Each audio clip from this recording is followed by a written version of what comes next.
Hello everyone, welcome to Uttam's academy turning point. మరి మనకు SI and constables further notification భారీగా ఉంది. దానికి సంబంధించి ఎవరైతే న్యూ ఆస్పిరెంట్స్ ఉన్నారో, మాకు ఖచ్చితంగా పోలీస్ డ్రెస్ మా ఒంటి మీద ఉండాలి అనుకుంటున్నారో వాళ్ళ కోసం ఇక ప్రిపరేషన్ స్ట్రాటజీ ఫర్ న్యూ ఆస్పిరెంట్స్కు, అందులో ముఖ్యంగా ఈ యొక్క అరిథమెటిక్ నందు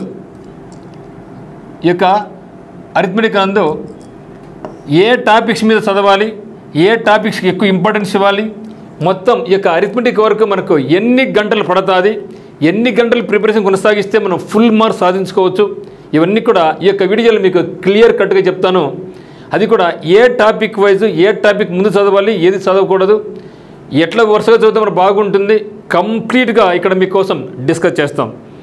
మరి కొందరు అనుకుంటూ ఉన్నారన్నమాట, నోటిఫికేషన్ ఇప్పుడు రాదు కదా, ఎందుకు ఇప్పటి నుంచే చదవాలి అనుకుంటూ ఉన్నారు. వాళ్ళందరూ కూడా దిమ్మ తిరిగే సమాధానం ఇక్కడ చెప్తా. ఎందుకంటే నిన్న వీడియోలో కూడా చెప్తున్నారు, అప్పుడే ఎక్కడ వస్తుంది నోటిఫికేషను, వచ్చినప్పుడు చూద్దాంలే అని కొంత నెగిటివ్గా కమెంట్ చేస్తూ ఉన్నారు. మరి వాళ్ళ కోసం కూడా గమనించండి మిత్రమా, విమర్శించే వాళ్ళు ఎప్పుడు విమర్శిస్తూనే ఉంటారు మనల్ని, మీరు భయపడొద్దండి.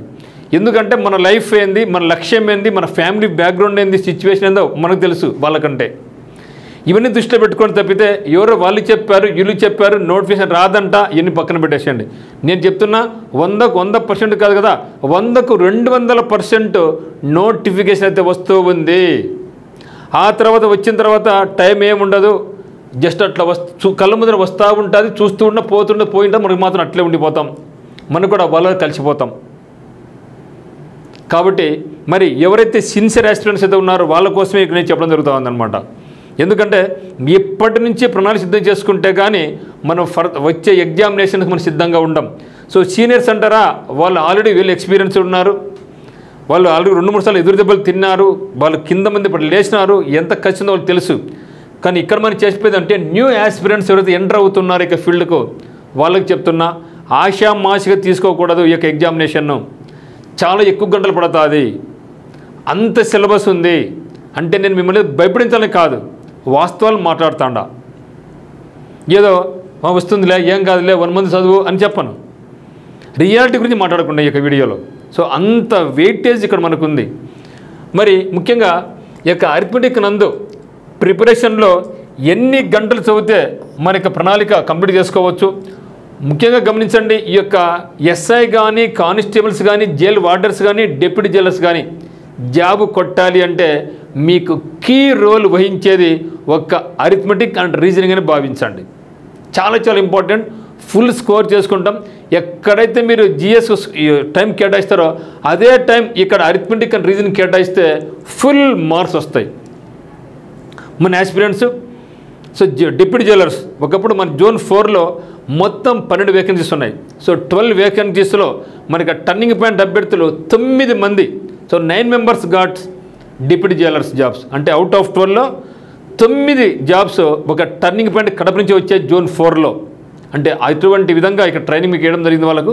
ఇప్పుడు కూడా 9 మందిలో 6 మంది ఇంకా జాబ్ చేస్తూ ఉన్నారు. మిగతా 3 అయితే మాత్రం వాళ్ళకి సివిల్ జాబ్ రావడంతో సివిల్ జాబ్కి వెళ్ళడం జరిగింది.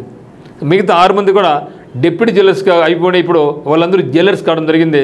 వీళ్ళైతే వాళ్ళని కూడా ఒకసారి మీ ముందుకు తీసుకురావడం జరుగుతుంది. ఓకేనా. మరి ఎస్ఐ పోలీస్ అయితేనేమి, కానిస్టేబుల్స్ అయితేనేమి, జైల్ వార్డర్స్ అయితేనేమి. ఓకే. సో ఎస్ఐ పోలీస్ నందు మన టర్నింగ్ పాయింట్ అభ్యర్థులు దాదాపుగా 83 మంది పనిచేస్తున్నారు. వివిధ అన్ని రకాల జిల్లాలు 83 మంది పనిచేస్తున్నారు. కానిస్టేబుల్స్ అయితే 2000 పైచల మంది పనిచేస్తున్నారు. జైల్ వార్డర్స్ కానిస్టేబుల్గా ఒక 23 మంది ఉన్నారు. అయితే ఇక డిప్యూటీ జైలర్స్ అప్పుడు సెలెక్ట్ అయిన వాళ్ళ సంఖ్య 12లో 9 మనయ్యాయి అనమాట. అంటే మనం పెట్టిన ఎగ్జామినేషన్స్ అయితేనేమి, ఇచ్చిన ప్రణాళిక అయితేనేమి, మరి తర్ఫీదు అయితేనేమి అంత బాగుందనమాట. మరి చూస్తే ఇక అరిథమెటిక్లో చూద్దాం. మరి ఇక న్యూ ఆస్పిరెంట్స్ గురించి చూస్తే మినిమం అంటే మినిమం ఈ యొక్క అరిథమెటిక్ మాత్రం చెప్తున్నా. ప్లీజ్ రిమెంబర్, ఫర్ అరిథమెటిక్ మాత్రమే మినిమం అంటే మినిమం మీకు 150 గంటలు క్లాస్ అవర్స్ ఉంటాయి. సో 150 గంటలు ఓన్లీ క్లాస్ అవర్స్, అది సిలబస్ అయిపోదు. సో 150 అవర్స్ మీకు క్లాస్ అవర్స్ ఉంటాయి, తక్కువ ఉంటే. సో మ్యాక్సిమంగా మీకు 200 గంటలు అయితే మాత్రం సంపూర్తిగా ఎక్కడ ఏ టాపిక్ కూడా మిస్ కాకోకుండా మీరు పూర్తి చేసుకోవచ్చు. మినిమం అయితే 150 అవర్స్, మ్యాక్సిమం ఎంత మనకు 200 గంటలు 200 గంటలు. తర్వాత చూస్తే ప్రాక్టీస్ వచ్చేసి మనకు 100 గంటలు కావాలి. అంటే వాటి మీద మన ఎక్సర్సైజులు ఎగ్జామినేషన్స్ని రాసుకుంటే మనకి ఎన్ని పడుతుంది, మళ్ళీ 100 గంటలు పడుతుంది. ఆ తర్వాత రివిజన్కి మళ్ళీ ఒక 100 గంటలు పడుతుంది. రివిజన్కి మళ్ళీ 100 గంటలు. అక్కడికి కంప్లీట్గా 400 గంటల్లో మీరు ఫుల్ షెడ్యూల్గా ఉంటారు. తర్వాత మళ్ళీ మనం ఎగ్జామ్స్ రాసుకోవాలి కదా, అట్లే వదిలేయలేం కదా. తిరిగి మనకి ఎగ్జామినేషన్స్ ఒక 100 గంటలు రాసుకుంటే, ఒకవేళ ఎగ్జామ్ ఎక్కువైందనుకోండి ఇంకా 100 గంటలు పడుతుంది. అంటే మినిమం అనుకో, మినిమం అయితే ఒక మ్యాథమెటిక్స్కి మాత్రమే 500 గంటల టైం కేటాయించాలా. 500 గంటలు ఒక మ్యాథమెటిక్స్ మాత్రమే కేటాయించాలా. అంటే ఇక్కడ చూస్తే 500 గంటలను రోజుకు 4 గంటలు వేసుకోండి. రోజు 4 గంటలు క్రమం తప్పకుండా వేసుకుంటే మీకు అయ్యే డేస్ అంతే 125 డేస్ పడుతుంది. ఎన్ని రోజుల్లో 125 డేస్ అంటే మీకు దాదాపుగా 3 నెలలు. 3 నెలల నుంచి 4 నెలలు పడుతుంది. ఎందుకు 4 నెలలు అంటే ఇక్కడ మళ్ళీ సండేస్ ఉంటాయి, కొన్ని ఫెస్టివల్స్ ఉంటాయి, మధ్యలోనే ఫంక్షన్స్ ఉంటాయి, లేకుంటే అనారోగ్య కారణం వల్ల కొన్ని ఆపుతాము. అంటే 4 నెలలు పడుతుంది రోజు 4 గంటలు వేసుకుంటే. ఇప్పుడు చూడండి, మనకి ఇప్పుడు ఆగస్ట్ అయిపోయింది, సెప్టెంబర్, అక్టోబర్, నవంబర్, డిసెంబర్. మరి డిసెంబర్కు మనకు నోటిఫికేషన్ వస్తుందనేసి నేను భావిస్తూ ఉన్నా. రాకున్న పనులు అంటే ఇప్పటి నుంచి మీరు డైలీ 4 గంటలు చదివితే డిసెంబర్కి మీరు ఫుల్ ఫ్లెడ్జ్డ్గా మీకు మ్యాథమెటిక్స్ అంత పట్టు వస్తుంది. ఇక్కడ మీకు ఫుల్ మార్క్స్ సాధిస్తారు. సో జనరల్ ఇప్పుడు మనం ఏం చేస్తున్నామంటే ఎక్కువ మంది ఈ యొక్క జిఎస్కు టైం కేటాయిస్తూ ఉంటారు. ఎందుకంటే పడుకొని చదువుకోవచ్చు, నిద్రపోయి చదువుకోవచ్చు, ఫోన్ వినొచ్చు. కానీ మ్యాథ్స్ అంటే భయపడతా ఉంటారు, నాకు రాదనేసి. లేదు మిత్రమా, సో మ్యాథ్స్లో టాపిక్స్ కొన్ని ఉంటాయి, ఆ టాపిక్స్ నేర్చుకుంటే మీకు ఫుల్ స్కోర్ వస్తుంది. మరి జిఎస్ మీరు ఎన్ని గంటలు చదివినా కూడా మనకి మ్యాక్సిమం స్కోర్ రాదేమో, కానీ అదే టైం మీరు మ్యాథమెటిక్స్ కేటాయిస్తే మాత్రం జాబ్ షూర్గా వస్తుంది, డెఫినెట్గా వచ్చి పడుతుంది. ఓకేనా. ఈ యొక్క మ్యాథ్స్ మీరు ప్రిపరేషన్ కొనసాగిస్తే రీజనింగ్ను అట్లా ఆడుకుంటూ పోవచ్చు, అంతంగా ఆడుకోవచ్చు. అందుకనే give top priority for mathematics. మీరు మ్యాథ్స్ స్టూడెంట్స్ అయినా నాన్ మ్యాథ్స్ స్టూడెంట్ అయినా కష్టం లేకోకుండా, అంటే ఇనిషియల్గా కష్టపడినా కూడా కష్టం లేకోకుండానే ఈ యొక్క సముద్రాన్ని మీరు ఈదచ్చు అనమాట. ఈ యొక్క లాజిక్ తెలియక చాలామంది ఇంకా ఏడొస్తుంది నోటిఫికేషను, వచ్చినప్పుడు చూద్దాంలే, ఏడొచ్చా అండాయిలే అనుకుంటూ ఉంటారు. అది ఒక వన్ టైప్ ఆఫ్ కేటగిరీ ఎప్పుడు ఉంటుంది. వాళ్ళు ఎప్పుడు సాటిస్ఫై కారు, ఎప్పుడు డిస్సాటిస్ఫాక్షన్ ఉంటారు, ఎంతసేపు ఒకరు విమర్శించాలనే పనిలో ఉంటారు, ఒకరిని డిగ్రేడ్ చేస్తూనే ఉంటారు. ఇంకోటి గమనించిన మిత్రం, న్యూ ఆస్పిరెంట్స్ మీరు గమనించాల్సిందే. సో ఎప్పుడైనా సరే పక్కబడి ఐదు అంటున్నాడని అర్థం ఏమంటే మిమ్మల్ని డిగ్రేడ్ చేస్తున్నాడని అర్థం. వాడు బాగా చదువుతూ ఉంటాడు, మిమ్మల్ని డిగ్రేడ్ చేస్తూ ఉంటాడు. అంటే తన యొక్క కాంపిటీషన్ను అతను తగ్గించుకుంటూ పోతూ ఉన్నాడు. పగులంత మంది అల్లరే తిరుగుతారు, కానీ వాడు నైట్ బాగా చదువుతాడు, పగులిచి మళ్ళీ అల్లరి చేస్తాడు. అంటే నా యొక్క కాంపిటీని ఎట్లా తగ్గించుకోవాలో అతను బాగా తెలుసు, అది చేస్తూ ఉంటారు. మీరు ఆ యొక్క ఉచ్చులో పన్నారా, గోయిందా ఎవరు మీరే కాపాడలేరు. కాబట్టి ఎవరైతే నెగిటివిటీ వాళ్ళు ఉంటారో, నెగిటివిటీ మీద స్ప్రెడ్ చేస్తూ ఉంటారో, మీ దగ్గరకు వచ్చి జాబ్ కొట్టలేము, జాబులు రావు, ఎందుకు చదువుతావు అని అంటూ ఉంటారో, వాళ్ళు అసలు మీ ఫ్రెండ్షిప్పే వద్దు, ఆ బంధుత్వం వద్దు, ఆ యొక్క ఫ్రెండ్షిప్ వద్దు, ఏం అవసరం లే. మీ దగ్గరకు వచ్చి మిమ్మల్ని ఎంకరేజ్ చేస్తూ ఉంటారో, లేదరా మామ నువ్వు కొట్టవరా, భయపడద్దు, ఇది ఒక లెక్కన ఏముందిలా చదువురా అని అంటారో, అటువంటి వాళ్ళ ఫ్రెండ్షిప్ మనకు కావాలి. మన పక్కన శకుని లాంటి వాళ్ళు ఉండకూడదు, మన పక్కన అర్జున్ లాంటి వాళ్ళు ఉండాలి, కృష్ణుడు లాంటి వాళ్ళు ఉండాలి. లేపుతా అంటారు ఇప్పుడు లే అనేసి, అటువంటి వాళ్ళు మనకు ఉండాలి. అప్పుడే మనకి జీవితం సాఫీగా సాగుతుంది. మీరు అనుకున్న లక్ష్యం నెరవేర్చిన తప్పితే ఇక నెగిటివ్ వాళ్ళ పక్కన ఉంటే మాత్రం మీరు ఘోరంగా దెబ్బతింటారు. ఏదో ఇన్స్టిట్యూట్ పోతే జాబ్ వస్తుందని కానీ ఎప్పుడు కాదండి. ఒక ఇన్స్టిట్యూట్లో ఎక్కువ జాబ్స్ వచ్చినంత మాత్రాన వాళ్ళు టాలెంట్ కాదు, ఇన్స్టిట్యూట్ టాలెంట్ కాదు. అది కంప్లీట్గా హోల్గా స్టూడెంట్ యొక్క హార్డ్ వర్క్, అది యొక్క పేషెన్స్, అది యొక్క డెడికేషన్ అని నేను చెప్తా. ఇది 100కి 100 నిజం. కానీ మీరు పరీక్షించుకోండి. ఒక ఇన్స్టిట్యూట్ అనేది మీకు ఒక 20 నుంచి 40% మాత్రం ఇస్తుంది గైడెన్స్ అనేది. ఏ ఇన్స్టిట్యూట్ అయినా సరే, పోర్ట్ ఇన్స్టిట్యూట్ అయినా సరే, ఇన్స్టిట్యూట్ అనేది 20 నుంచి 40% మాత్రమే వాళ్ళు మీకు గైడెన్స్ ఇస్తారు. మిగతా 60% కంప్లీట్గా మీ డెడికేషన్ మీద, మీ యొక్క హార్డ్ వర్క్ మీద, మీకు సిన్సియారిటీ మీద, మీకు పాజిటివ్ థింకింగ్ మీద, మీకు ఫ్యామిలీ సిచ్యువేషన్ మీద, మీ సరౌండింగ్స్లో మీరు పడే అవమానాల మీద, ఇవన్నీ కూడా ప్లే చేస్తాయి. ఇది గుర్తుపెట్టుకోండి. అంతేగాని ఏదో ఇష్టం జాబ్ వచ్చినా అనేసి అందరూ అడిగిపోవడం, నేను టర్నింగ్ పాయింట్ రమ్మని చెప్పాను నేను, ఓకేనా. టర్నింగ్ పాయింట్ రండి అన్ని నేర్పించని చెప్పను, మా ఇన్స్టిట్యూట్కి వచ్చినా సరే ఇదే ఫ్యాక్టర్. సో అల్టిమేట్గా స్టూడెంట్కి హార్డ్ వర్క్ ఉంటుందని నమ్ముతా. సో మిగతా వాళ్ళు డప్పలు వేసుకుంటారు, మా ఫస్ట్ ర్యాంక్ వచ్చి సెకండ్ ర్యాంక్ అంటూ ఉంటారు తప్పితే, కానీ అక్కడ స్టూడెంట్ చదవలేకపోయి ఉంటే ఏమీ చేయలేరు. కంప్లీట్గా ఇక సక్సెస్ ఎవరిది అంటే మా యొక్క ఉంటుంది, కానీ ఫస్ట్ సక్సెస్ అది మాత్రం కంప్లీట్గా అతనిది, అతని హార్డ్ వర్క్, అతని సిన్సియారిటీ మరియు అతనికి ఫ్యామిలీ సర్కమ్స్టాన్సెస్.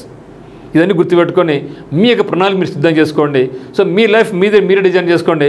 ఏదో పక్కోడు చెప్పాడనేసి, వీడు చెప్పాడనేసి జాబ్ రాదని, నోటిఫికేషన్ రాదని మీరు వాళ్ళ మాటలు ఆలకించి ముందుకు పోతే బోర్ల పడతాం, తర్వాత ఏమీ చేయలేం. సో ఈ లైఫ్ మీది, మీ లైఫ్ని మీరు డిజైన్ చేసుకోండి. మీ వీక్నెస్ ఏంది, మీ స్ట్రెంగ్త్ ఏంది, మీ ఫ్యామిలీ ఏంది, మీ నాన్నగా డబ్బులు ఎంత ఉన్నాయి, సొసైటీలో ఎట్లా అవమానాలు పడుతున్నాయి, ఇవన్నీ కూడా నీకు తెలుసు, మాకు తెలియదు. సో ఇవన్నీ కూడా బాగా తెలిసి ఉండే ఎవరంటే నీకు నువ్వే మిత్రమో గుర్తుపెట్టుకో. మరి ప్రతిరోజు మీరు 4 గంటలు పని చేస్తే మీకు 4 నెలలు, ప్రతిరోజు 4 అవర్స్ పని చేస్తే మీకు పట్టే సమయం 4 నెలల్లో మీకు అయిపోద్ది. ఇప్పుడు చెప్పండి, అంటే వెయిట్ చేయమంటావా? నోటిఫికేషన్ వచ్చేది వెయిట్ చేయాలా? వెయిట్ చేసి ఏమవుతుంది? టైం ఉండదు, 1.5 మంత్ మాత్రం ఇస్తాడు. పోయినసారి మనకు అట్లా వచ్చింది, 1.5 మంత్ 50 డేస్ మాత్రం టైం రావడం జరిగింది. మరి ఒక్క మ్యాథమెటిక్స్ చదవడానికి నీకు 4 నెలలు టైం పడితే మరి మిగతాది what about current affairs, history, polity, geography, economy, physics, chemistry, botany, zoology, science and technology, ఇవన్నీ ఉండి ఎప్పుడు నేర్చుకోవాలి. కాబట్టి వద్దు, నీ లక్ష్యం గవర్నమెంట్ జాబ్, ఎస్ఐ అయితే, కానిస్టేబుల్ అయితే, జైలు వార్డర్స్ అయితే, డిప్యూటీ జైలర్స్ అయితే మాత్రం ఇప్పటి నుంచే మీ ప్రణాళిక మొదలు పెట్టండి. మీరు కోచింగ్ పోకపోయినా ఇంట్లో కూర్చొని చదవండి. మరి చూస్తే జాబ్ డిసైడింగ్ ఫ్యాక్టర్ ఏదంటే ఒక్క మ్యాథమెటిక్స్ మాత్రమే డిసైడ్ చేసుకోండి. మ్యాథ్స్ అండ్ రీజనింగ్ మాత్రమే. మీకు ఫుల్ స్కోర్ కావాలా, ఇంతట మీరు కేటాయించండి. So start now. మరి నేను చెప్పే టాపిక్స్ వైజ్ ఒక ఆర్డర్ ఫాలో కండి, డెఫినెట్గా మీరు సక్సెస్ సాధిస్తారు. ఒక 21 డేస్లో మీరు రిజల్ట్ ఊహిస్తారు. సో బేసిక్స్ బాగా చూడండి. బేసిక్స్ కాల్డ్ స్పీడ్ మ్యాథ్స్ అంటాం, దీన్ని మనం బేసిక్ మ్యాథ్స్ అంటాం. ఇక్కడ ముఖ్యంగా tables, squares, cubes, BODMAS rules, simplifications ఇవన్నీ కూడా వస్తాయి. అవి వేసిన తర్వాత వాటి మీద ప్రాక్టీస్ టెస్టులు బాగా చేయండి. అంటే అడిషన్స్, సబ్ట్రాక్షన్స్, మల్టిప్లికేషన్స్ ఫాస్ట్ ఆ విధంగా. అంటే బ్యాంకింగ్ వాళ్ళు ఏ విధంగా ప్రిపరేషన్ కొనసాగిస్తారో, ఎంత స్పీడ్తో వెళ్తారో అదే స్పీడ్ మీరు అక్కడ కేటాయిస్తే, ఎస్ఐ జాబ్లో కేటాయిస్తే ఖచ్చితంగా మీరు సక్సెస్ అవుతారు. ఎందుకంటే టర్నింగ్ పాయింట్ ఎంతోమంది బ్యాంక్ అభ్యర్థులు, ఎంతోమంది ఎస్ఎస్ అభ్యర్థులు ఈజీగా ఎస్ఐ జాబ్ కొట్టుకొని ఈరోజు హ్యాపీగా వాళ్ళందరూ కూడా ఎస్ఐ జాబ్ చేస్తున్నారు అనమాట. ఓకేనా?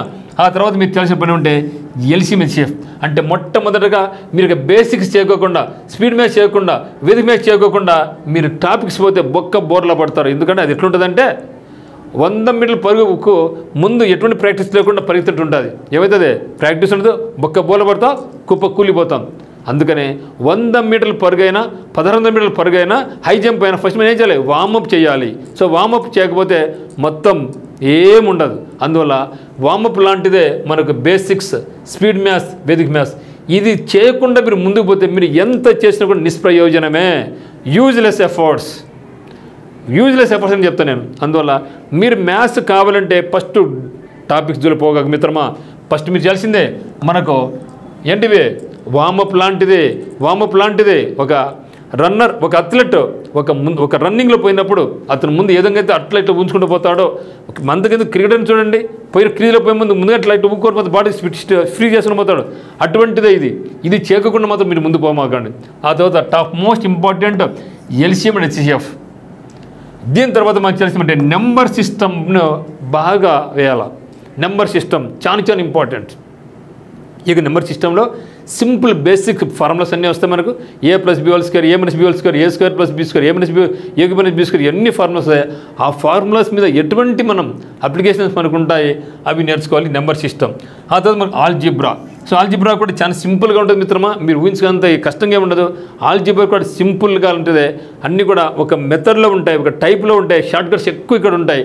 సో కాబట్టి ఫస్ట్ బేసిక్స్, తర్వాత ఎల్సీఎం, తర్వాత నెంబర్ సిస్టమ్, తర్వాత ఆల్జిబ్రాకి వెళ్ళిపోండి. ఆ తర్వాత వరుసగా 4 టాపిక్స్ చేయాలి. ఓకే?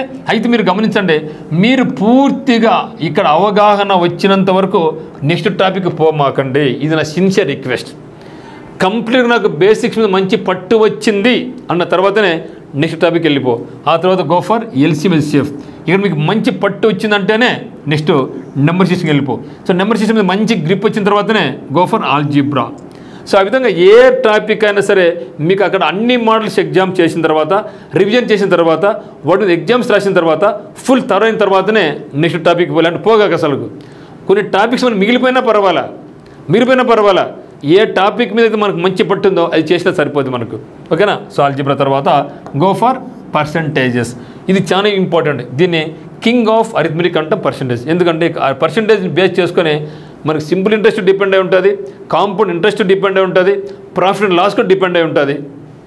ఇన్ని డిపెండ్ ఎందుకంటే ఈ యొక్క పర్సంటేజ్ని మనం కింగ్ ఆఫ్ అరిథమెటిక్ అంటాం. అందువల్ల మీరు ఇక సింపుల్ ఇంట్రెస్ట్ కానీ, కాంపౌండ్ కానీ, ప్రాఫిట్ అండ్ లాస్ కానీ, రేషియో ప్రపోర్షన్ ఏది చేయడానికన్నా ముందైనా సరే మీరు ఫాలో కావాల్సింది పర్సంటేజెస్. సో పర్సంటేజెస్ నేర్చుకోకుండా మీరు simple, compound, profit and loss, mensuration కావచ్చు, మరియు డిఐ డేటా ఇంటర్ప్రిటేషన్ కానీ దాని జోలికి అస్సలు పోమాకండి. ప్రతి టాపిక్లో కూడా ఇక పర్సంటేజ్ అనేది మీకు లింక్ అయి ఉంటుంది. ఈవెన్ మెన్సురేషన్లో కూడా లింక్ అయి ఉంటుంది, ఈవెన్ రేషియో ప్రపోర్షన్ కూడా లింక్ అయి ఉంటుంది, ఈవెన్ యావరేజ్లో కూడా ఇది లింక్ అయి ఉంటుంది మిత్రమా. అందువల్ల without taking the practice of percentages don't move for other topics, new topics. ఓకేనా? ఇదైన తర్వాత గో ఫర్ సింపుల్ ఇంట్రెస్ట్. బారు బట్టి చేయండి. బారు బట్టి చేయకుండా కాంపౌండ్ మీద అసలు చేయమాకండి. ఫస్ట్ కాంపౌండ్ ఎప్పుడు చేయొద్దండి. ఫస్ట్ సింపుల్ నేర్చుకున్న తర్వాతనే కాంపౌండ్ పడి. ఎందుకంటే కాంపౌండ్ ఇంట్రెస్ట్లో అన్ని ఈ యొక్క సింపుల్ ఇంట్రెస్ట్ ప్రాబ్లమ్స్ కూడా అక్కడ లింక్ అయి ఉంటుంది. సో సింపుల్ ఇంట్రెస్ట్ తెలియకపోతే కాంపౌండ్ అస్సలు చేయలేవు. సో కాబట్టి కాంపౌండ్ చేయకుండా సింపుల్ చేయొచ్చు, కానీ సింపుల్ చేయకుండా కాంపౌండ్ చేస్తే మాత్రం బోర్ల పడతాం, ఏమి అర్థం కాదు. ఆ తర్వాత ప్రాఫిట్ అండ్ లాస్, ఇవన్నీ కూడా ఒక మోడల్లో చేయండి. వరుసగా వెళ్ళిపోండి. First percentages, simple interest, compound interest, then go for profit and loss. తర్వాత చూడాల్సింది మనం అంటే రేషియో అండ్ ప్రపోర్షన్. ఆ తర్వాత అయిన తర్వాత పార్ట్నర్షిప్, ఈ తర్వాత ఏజెస్, తర్వాత యావరేజెస్. యాజ్ ఇట్ ఈజ్ ఇట్లా వెళ్ళిపోండి. అదైన తర్వాత రేషియో ప్రపోర్షన్ చేయండి, తర్వాత పార్ట్నర్షిప్ చేయండి. రేషియో ప్రపోర్షన్ వచ్చింది అనుకోండి, పార్ట్నర్షిప్ని ఆడుకోవచ్చు. రెండు కూడా సేమ్ రిలేటెడ్గా ఉంటాయి. ఎస్ఐ కానిస్టేబుల్స్లో మనకు ఎక్కువ క్వశ్చన్స్ మనకు పార్ట్నర్షిప్ నుంచి దొరుకుతూ ఉంటాయి. తర్వాత ఏజెస్ కంప్లీట్గా రేషియో ప్రపోర్షన్ ఫాలో అవుతూ ఉంటుంది. సో యావరేజ్ కూడా రేషియో ప్రపోర్షన్ ఫాలో అవుతుంది. ఓకేనా? ఆ తర్వాత కొంచెం డిఫికల్ట్గా ఫీల్ అయ్యేది, అర్థమైతే చాలా ఎంజాయ్గా ఉండేది ఏమంటే time and work, speed and distance. ఇది కొంచెం ట్రికీగా ఉంటుంది, కానీ ఎక్కువ క్వశ్చన్స్ అడుగుతూ ఉంటాడు. మీరు ఇంట్రెస్ట్గా నేర్చుకుంటే మాత్రం ఇక టాపిక్స్ చాలా ఆనందంగా ఉంటాయి. మైండ్ అసలు తిరిగిపోద్ది, అసలు అంత యాక్టివ్గా మైండ్ తయారవుతుంది అనమాట. ఏ టాపిక్ అది? Time and work, speed and distance. దీంట్లో మళ్ళీ మనకు బోర్డ్స్ అండ్ స్ట్రీమ్స్ కూడా యాడ్ అవుతుంది. దీన్ని నేను చెప్పలేదు. దీంట్లో అంటే స్పీడ్ అండ్ డిస్టెన్స్లోనే బోర్డ్స్ అండ్ స్ట్రీమ్స్ కూడా మీరు మిక్స్ చేసి చదువుకోండి. ఇవి తర్వాత మనం చేయాల్సింది time and work, speed and distance బాగా నేర్చుకోవాలా. ఈ తర్వాత మనం చేయాల్సిందంటే కొంచెం కఠినతరమైనటువంటిది ఏమంటే మనకు మెన్సురేషన్. కానీ నెంబర్ ఆఫ్ క్వశ్చన్స్ ఎక్కువ ఉంటాయి.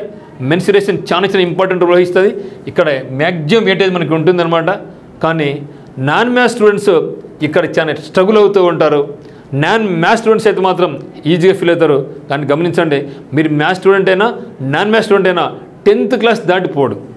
మ్యాథ్స్లో మీరు 10th లెవెల్లో, 10th కూడా అవసరం లేదు, 8th లెవెల్ వరకు, 8th క్లాస్ వరకు మీరు ఏమైతే చదివినారో అయ్యే ఉంటే తప్పితే కొత్త అంటూ ఏమి ఉండవు మిత్రమా. సో 9th క్లాస్ కానీ, 10th క్లాస్ కానీ, ఇంటర్మీడియట్ కానీ, డిగ్రీ కానీ మ్యాథ్స్ అస్సలు ఉండదు. కాబట్టి మీకు సైకలాజికల్ ఫీలింగ్ 10th పాస్ అంటే అర్థం ఏమంటే మనం ఇది చదివించినట్లే కదా లెక్క. మనకు తెలిసి ఉంటే దాన్ని పాజిటివ్గా నా చేత అవుతుంది, నేను చదివాను, ఇదంత పెద్ద కష్టమా అని ముందుకు దూకితే మాత్రం ఇది పెద్ద కష్టం మనకేమీ అనిపించదు. ఆ తర్వాత డేటా ఇంటర్ప్రిటేషన్. సో డేటా ఇంటర్ప్రిటేషన్లో మనకు ఇది పర్సంటేజ్ ఇన్వాల్వ్ అయి ఉంటుంది, దీంట్లో యావరేజ్ కూడా ఇన్వాల్వ్ అయి ఉంటుంది, తర్వాత అప్రాక్సిమేషన్స్ కూడా ఇన్వాల్వ్ అయి ఉంటాయి. ఈ 3 వచ్చినాయి అనుకోండి డేటా ఇంటర్ప్రిటేషన్. అంటే ఇక్కడ దీంట్లో అప్రాక్సిమేషన్తో పాటు మనకు ఏముందంటే మనకు సింప్లిఫికేషన్స్, స్పీడ్ వైజ్ చెప్పాం కదా, ఈ 4 ఇన్వాల్వ్ అయిందే మనకు డేటా ఇంటర్ప్రిటేషన్. ఈజీగానే ఉంటుంది, పెద్ద కష్టం కాదు ఇది. ఆ తర్వాత క్లాక్స్ అండ్ క్యాలెండర్స్ను ఒకసారి రీజనింగ్ గాను చదవచ్చు, దీన్ని మ్యాథ్స్ గాను చదవచ్చు, ఎట్లా ఏమైనా పర్లేదు. ఖచ్చితంగా మనకి ఇక్కడి నుంచి మనకి బిట్లో రాబోతాయి అనమాట. తర్వాత ఎక్కువ ఫీల్ అయ్యేదంటే ట్రిగనోమెట్రీ నాకు రాదు సార్ అంటే ఒకసారి వదిలేసాయి. సో ట్రిగనోమెట్రీ రాకుండా ఇబ్బంది పడలే, ట్రిగనోమెట్రీ క్వశ్చన్స్ మనకి అడగారు. తర్వాత జామెట్రీ నాన్ మ్యాథ్స్ అర్థం కాదంటారు, నో ప్రాబ్లం వదిలేయి. తర్వాత ప్రోగ్రెషన్స్ ఖచ్చితంగా మనకు ప్రోగ్రెషన్స్ నుంచి మనకు 2-3 బిట్లు తప్పకుండా మనకుండే ప్రోగ్రెషన్స్. ఇది కూడా పెద్ద ఇది కష్టమే కాదు, ఈజీనే. అంటే నేను చెప్పడం ఏమంటే ఒకవేళ మీకు అన్నీ రాకపోతే ఒక 2-3 టాపిక్స్ వదిలేసేయండి, తప్పేం కాదు. ఎవరు కూడా అన్ని కానీ చేయలేరు. Nobody can attempt all the questions. Even state first ranker కూడా అన్ని క్వశ్చన్ చేయలేడు. మీకు ఏదైతే కష్టంగా అనిపించిందో 2-3 టాపిక్స్ వదిలేసేయి. ఫస్ట్ ముందే వచ్చిన నేర్చుకోండి.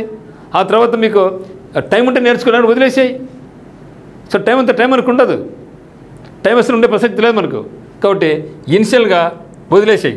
అయితే ప్రిలిమ్స్తో పాటుగా మీరు మెయిన్స్ కూడా ప్రిపరేషన్ కొనసాగించాలి. ఎందుకంటే ప్రిలిమ్స్ ఏమవుతుందో మెయిన్స్ అదే కదా. కాబట్టి వరికల అవసరం లేదు. ఒక తర్వాత ప్రిలిమ్స్ అయిన తర్వాత కంప్లీట్గా రివిజన్ చేసుకుని పోతే అయిపోద్ది అంతే. కాబట్టి మీరు కంప్లీట్గా నాన్ మ్యాథ్స్ స్టూడెంట్స్ వాళ్ళు జామెట్రీ వదిలేసుకోవచ్చు, ట్రిగ్నోమెట్రీ అసలు ఎవరైనా వదిలేదు, ఇది అసలు అవసరం లేదు మనకు. సో మీకు ఎక్కడైతే కష్టం అనిపించిందో కానీ దీని మాత్రం వదలదండి. దీన్ని వదిలితే దాదాపు మనకు 10 క్వశ్చన్స్ మిస్ అయిపోతాయి. 10 క్వశ్చన్ మినిమం 10 క్వశ్చన్స్ వస్తాయి మనకి గురించి. దాన్ని మాత్రం వదలకూడదు, ఓకేనా. ఇది సో దీనికి సంబంధించి ఉత్తమ్స్ అకాడమీ యాప్ నందు అయితేనేమి టర్నింగ్ పాయింట్ నందు అయితే ఆఫ్లైన్ కోచింగ్ స్టార్ట్ కాబోతుంది. త్వరలో మీకు ఇంటిమేట్ చేయడం జరుగుతుంది. మరి ఇక ఉత్తమ్స్ అకాడమీ యాప్ను డౌన్లోడ్ చేసుకోండి, కోర్సుగా లాంచ్ చేయబోతున్నాం. అయితే మీరు ఈ లోపల ఏం చేయాలంటే మీరు ఇంటికాడ చదువుతూ ఉండండి. కొన్ని బుక్స్ తర్వాత చెప్తా, ఏ బుక్స్ రెఫర్ చేయని చెప్తాను. అయితే మీకు ప్రతిదీ కూడా అప్డేట్ రావాలంటే కరెంట్ అఫైర్స్ కానీ, జీకే కానీ, మ్యాథ్స్ పరంగా కానీ, ఇంపార్టెంట్ వీడియోస్ పరంగా కానీ మీకు కావాలనుకుంటే మనకి వాట్సాప్ గ్రూప్లో జాయిన్ అయిపోండి. మరి జాయిన్ కావాలంటే ఎట్లా చేయాలంటే 8688080802కు యాడ్ మీ అని మెసేజ్ చేస్తే మిమ్మల్ని మనకు SI and PC Uttam's academy గ్రూప్లో వాట్సాప్ గ్రూప్లో యాడ్ చేయడం జరుగుతుంది. అక్కడ మీకు ఇంపార్టెంట్ అప్డేట్స్ అని ఇస్తూ ఉంటాం. నేనైతే మిమ్మల్ని ఎగ్జామినేషన్ వరకు మిమ్మల్ని మోటివేట్ చేస్తూ ఉంటాను. మీరు కూడా సిన్సియర్ ఆస్పిరెంట్ ఎవరైతే ఉన్నారో, సో పక్కన పెట్టేసిన మిత్రమా, ఒక వర్గం ఎప్పుడు నెగిటివ్గానే ఉంటారు, వాళ్ళ గురించి పట్టించుకోవద్దు. అసలు మనం చేసినా తప్పే, చేయకపోయినా తప్పే, గమనున్నా తప్పే, వాళ్ళు అన్నీ అంటానే ఉంటారు, మనం ఏం పట్టించుకునే అవసరం లేదు. కాబట్టి ముందుకెళ్ళండి. మీ సిచ్యువేషన్ మీకు తెలుసు, నీ లోతుపాటు నీకు తెలుసు, నీ స్ట్రెంత్ నీకు తెలుసు, నీ వీక్నెస్ నీకు తెలుసు, నీ యొక్క స్ట్రెంత్, వీక్నెస్, నీ ఫ్యామిలీ సిచ్యువేషన్స్ అన్నీ నీకు తెలుసు. కాబట్టి స్టార్ట్ ప్రిపరేషన్ టుడే. సో సిద్ధం కండి. మీకు ఎటువంటి మోటివేషన్ పరంగా అయితేనేమి, మీ ఎటువంటి గైడెన్స్ కావాలన్నా సరే మీ యొక్క ఉత్తమ్ సార్ మీకోసం ఉంటాడు. ఇది మాత్రం మీరు మర్చిపోవద్దు. Okay, so thank you for watching.